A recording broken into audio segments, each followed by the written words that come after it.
नमस्कार। आज हम एक बहुत ही उलझे हुए से सवाल पर बात कर रहे हैं। हम्म। सवाल ये कि हम बार बार ऐसे रिश्तों की तरफ क्यों खिंच जाते हैं, मतलब जिनमें हमें भावनात्मक चोट पहुंचती है। हम्म। हमारे पास एक दिलचस्प स्रोत है, गलत प्रेम, गीता के अनुसार कारण और समाधान, जिसके कुछ अंशों से हम भगवत गीता का नजरिया समझने की कोशिश करेंगे। हाँ, ये बहुत रिलेटेबल मुद्दा है आजकल।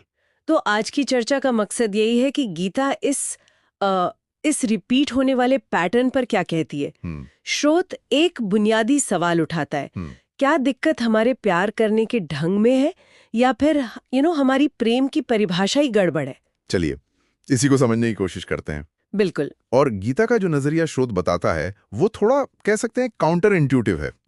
वो ये कि अक्सर प्रॉब्लम सामने वाले में नहीं बल्कि हमारे अपने अंदर के भ्रम, जिसे गीता मोह कहती है, और हमारी अपनी इच्छाओं में होती है। मोह यानी एक तरह का अटैचमेंट या इल्यूजन। हाँ, बिल्कुल, वो गहरी आसक्ति जो हमें साफ देखने नहीं देती। देखिए, गीता का अध्याय 2 श्लोक 62 इसी प्रोसेस को समझाता है।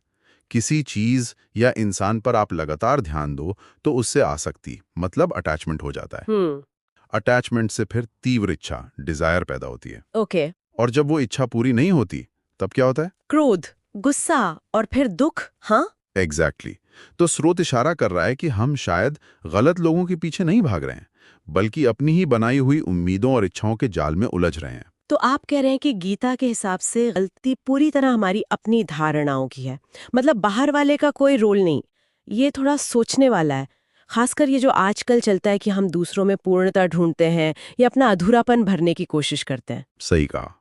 और गीता 2.70 में वो समुद्र वाली बात है ना। हाँ, कि जैसे नदियां समुद्र में मिलती हैं पर समुद्र शांत रहता है, वैसे ही स्थिर रहो। बिल्कुल।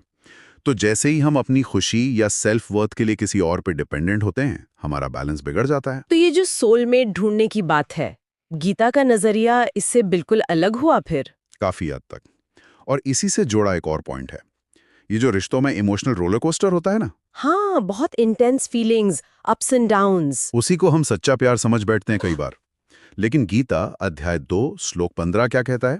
सुख दुख में संभाव रखो, स्थिरता। अच्छा। तो स्रोत के अनुसार रियल लव तूफानी नहीं होता, वो शांत होता है, पीसफुल। ये दिलचस्प है। और एक और बात, ये जो बार बार दर्दनाक पैटर्न रिपीट होते हैं ना, हाँ। वो हमारे गहरे संस्कारों से जुड़े हो सकते हैं। संस्कार मतलब वो मन पर पड़े गहरे निशान, पुरानी आदतें। जो हमें अनजाने में एक ही तरफ खींचते हैं। बिल्कुल। जब तक इन अंदरूनी पैटर्न्स को समझाना जाए, बदलाना जाए, हम वैसी ही सिचुएशन